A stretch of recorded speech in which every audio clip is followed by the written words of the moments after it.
Hi. ഇതിനു മുമ്പ് കൊട്ടാരിക്കരയിൽ നിന്നും ഉപേക്ഷിച്ച നിലയിൽ കണ്ടെത്തിയ ഈ 2 പട്ടിക്കുഞ്ഞുങ്ങളെക്കുറിച്ചുള്ള ഒരു വീഡിയോ ഞാൻ ഇട്ടിരുന്നു. ഞാൻ വീഡിയോ ഇട്ട് രണ്ടാമത്തെ ദിവസം തന്നെ നമ്മുടെ വീഡിയോ കണ്ട ആരോ അല്ലെങ്കിൽ കേട്ടറിഞ്ഞ ആരോ അവരെ കൂട്ടിക്കൊണ്ടുപോയി. അവിടുന്ന് ആരാണ് കൂട്ടിക്കൊണ്ടുപോയതെന്ന് എനിക്കും വ്യക്തമായ അറിവില്ല. എന്തായാലും അവരെ കൂട്ടിക്കൊണ്ടുപോയ ആ നല്ല മനസ്സിന് 1000 നന്ദി. കേട്ടറിഞ്ഞ് ഇനി എവിടെയെങ്കിലും ഉണ്ടെങ്കിൽ തീർച്ചയായും ഞാൻ അവരെ നിങ്ങളുടെ മുന്നിൽ പ്രസൻറ്റ് ചെയ്യാം. ആ വീഡിയോ കണ്ട് ഒരുപാട് പേര് എന്നോട് ചോദിച്ചിരുന്നു, എനിക്ക് തരുമോ എന്ന് ചോദിച്ചിരുന്നു. മിക്കവാറും കമൻറ്റുകളൊക്കെ വളരെ ലേറ്റായിട്ടാണ് എത്തിയത്. അതിനു മുൻപ് അവരെ അവിടുന്ന് കൂട്ടിക്കൊണ്ട് പോയി കഴിഞ്ഞിരുന്നു. ഒരുപാട് പേർക്ക് വിഷമവും സങ്കടവും ഒക്കെ തോന്നിയ ഒരു കാര്യം തന്നെയായിരുന്നു അത്.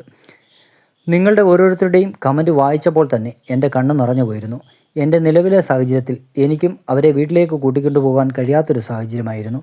എന്തായാലും അവരെ അവിടുന്ന് കൊണ്ടുപോകുന്നതുവരെ ആഹാരത്തിന് ഒരു കുറവും ഉണ്ടായിരുന്നില്ല. ഇഷ്ടം പോലെ ആഹാരം കിട്ടുന്നുണ്ടായിരുന്നു.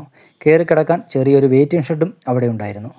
ഒരു കാര്യം എപ്പോഴും ഓർക്കുക, മനുഷ്യനോടായാലും മൃഗങ്ങളോടായാലും ഇങ്ങനെയുള്ള ക്രൂരത ആരും കാണിക്കരുതെന്നുള്ള ഒരു അഭ്യർത്ഥന മാത്രമേ എനിക്കുള്ളൂ. എന്തായാലും കൊണ്ടുപോയവർക്ക് 1000 നന്ദി.